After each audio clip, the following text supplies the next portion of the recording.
down Blarney Street.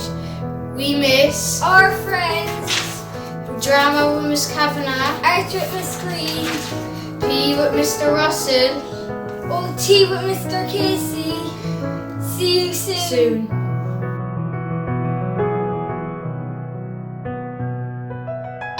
What I'm looking forward when the coronavirus is over is playing with all my buddies and my friends.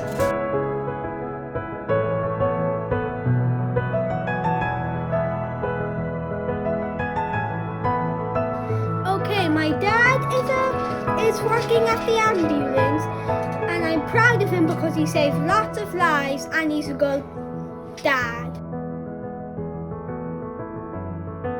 I want to thank all the doctors and nurses from the Mercy Hospital for looking after everybody, and especially my mum who had the coronavirus. And also, when my mum was going into hospital, she went in with an ambulance, and Caden's dad was the person looking after her.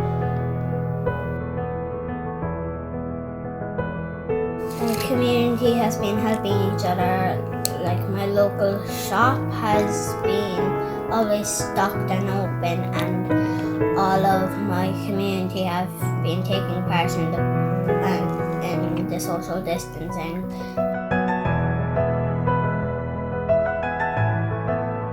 When this is over, I want to go to the beach for a very long time. Can't wait to see everyone in Blarney Street again. I'm really missing you all, and hopefully this will be over soon.